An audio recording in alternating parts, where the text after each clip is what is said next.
All right, take 3 on this one.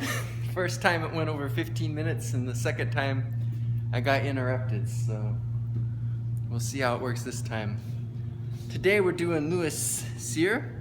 I'm sure anybody that knows me is really surprised that I have him at 3 because I'm extremely impressed by him, so they probably are expecting him to be at number 1. And I think these top 3 guys are all so insanely strong that they probably are all the strongest man in history in certain aspects. Like Louis Cyr might have like the strongest static strength, and then Paul Anderson probably has the strongest legs, and this other really big tall guy, probably just because of the length of his arms, can do things these 2 guys can't do because of his reach and stuff. So anyway, they all are super amazing people, so it really doesn't matter what order they're in. These 3 belong at the top. So he was born October 10th, 1863, and he had a real close relationship with his grandpa.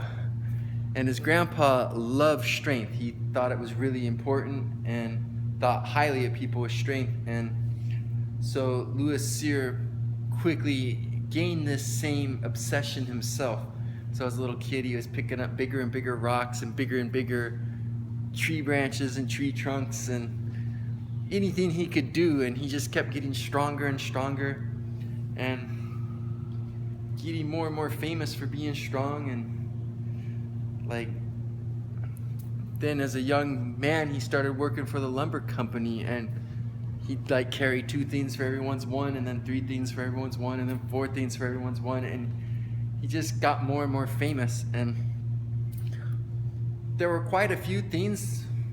I have a whole book by him where he would do really cool things, but when he was working for the lumber company, he was going to the tavern, and some jerk parked this huge wagon, just super loaded, really heavy, in front of the tavern doors, and he wouldn't move it. And Louis Cyr got really mad, and he put his back to it, and everyone started laughing because it was an enormous wagon. It was like, I think he had 6 horses pulling it or something, but they weren't there at the time. They were all like tethered to the post, and he just started pushing, and all of a sudden it started moving. And you may have heard me in my video about Apollon say how him and Louis Cyr had that same thing where if someone challenged them, they always overcame it. They'd go to another place. And Louis Cyr just wouldn't do that competing against people, but against weights himself. Like if something wouldn't move or something, he'd just get mad and keep going, and things would move that you'd think would never move. It was insane.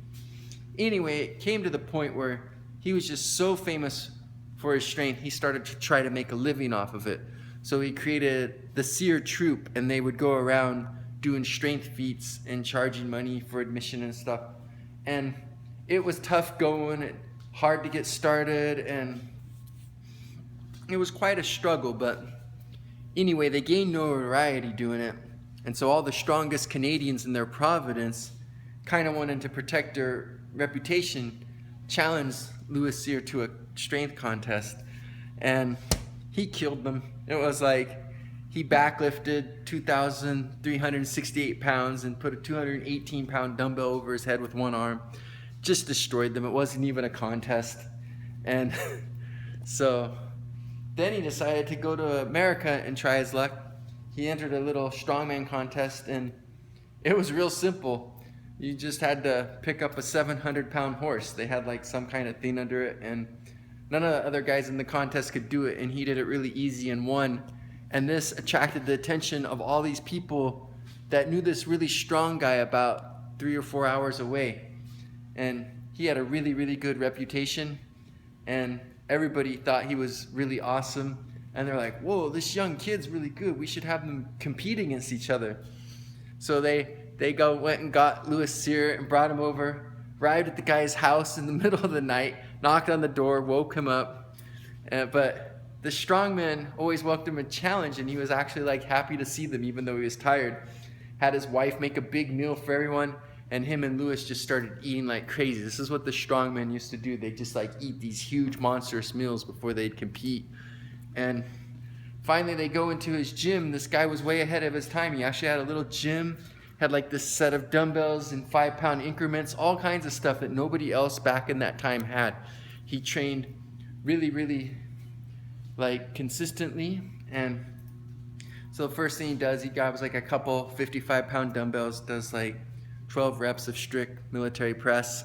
And then his first challenge he throws at Louis Cyr, he grabs the 85s and then just does 12 really strict military presses, which is really good and really impressive. By today's standard, it wouldn't seem like that much, but this is a time where not very many people would be able to do that kind of thing.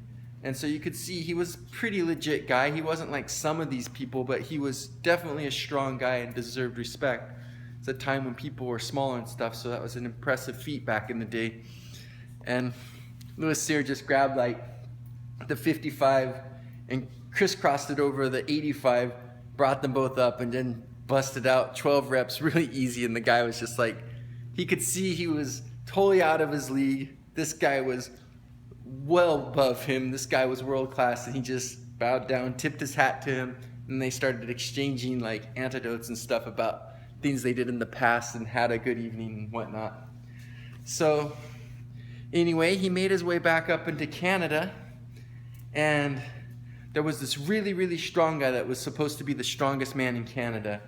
And most of the strongmen I've read about, I've liked, but this guy had a bad way about him. He wasn't a very nice person. People didn't like him very much. And he kind of was a jerk to Louis Cyr, but eventually it got down to where they competed against each other. And they just came out into this field, and there were all these stones. And they had them marked at different weights. Later, when they weighed them, they found it wasn't actually the weights they said, but they were all in the neighborhood of that. And the weather was very uncooperative. It started raining, so it was like all muddy. Stones were all slippery. It wasn't ideal conditions, but these guys were strong, and they were competing against each other. They weren't going to back down. So they got to some big stones, like really big stones. That's how, even though this guy had a bad way about him and you wouldn't respect him character-wise, strength-wise, a lot of respect was due his weight, because he was world-class even by today's standard.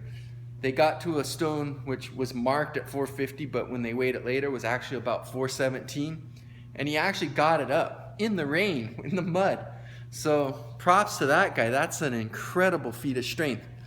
So then they're at the biggest mark stone, because they had one huge giant stone that just had question marks on it, because they didn't know how heavy it was. It wasn't worth the time and the trouble to try to weigh it, because nobody was ever going to move it. So they just put some question marks on it and had it there as the undefeatable stone.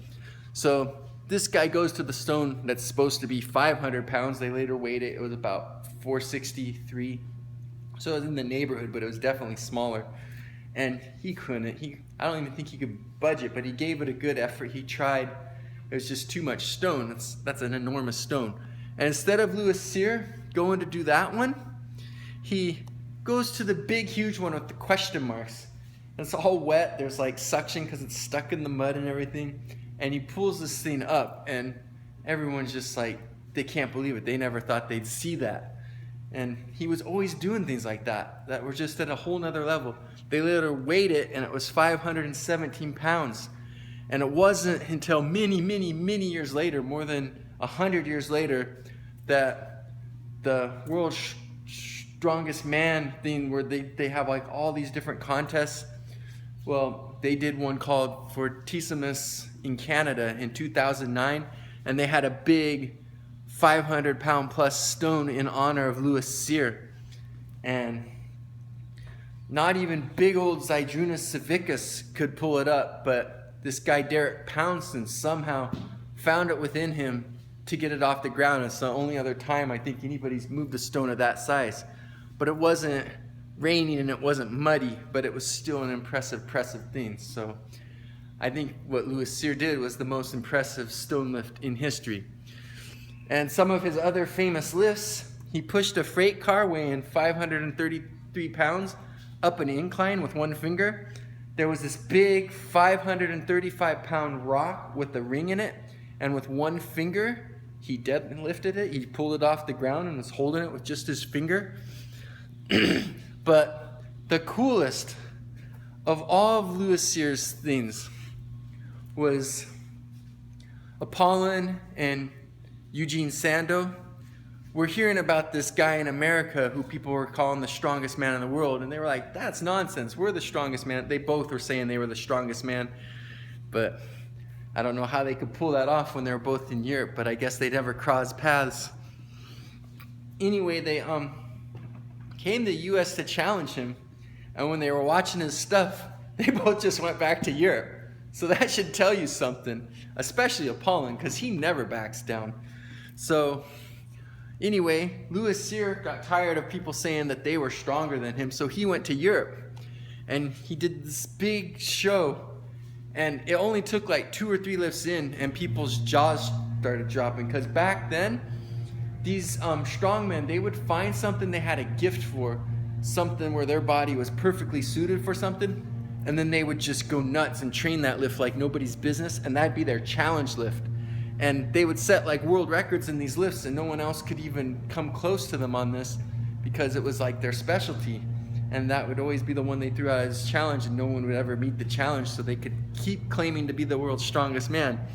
Well, Louis Cyr's in this audience, and there's like all these famous strongmen in Europe at the time, and they all had their challenge lifts, and they see him one-upping everybody's challenge lift, one after another. Eugene Sandow was famous at the time because he got that 272-pound bent press.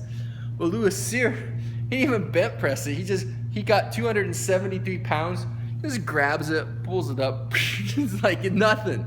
Like it's nothing to him. His strength was insane. So that was like the coolest thing ever. Basically, he like broke every record in the world in one event, which is craziness. It's just like the biggest display of strength dominance I'd ever seen in history. So that's why I thought he was so cool. Anyway, I don't want this to go over 15 minutes again. I could talk about him forever because he's pretty much my favorite strongman from the past. I highly encourage you maybe to read up on him or get the book Louis Cyr, The Strongest Man in History by Ben Weider, because it's just a fascinating story. Hope you enjoyed hearing about this amazing strongman.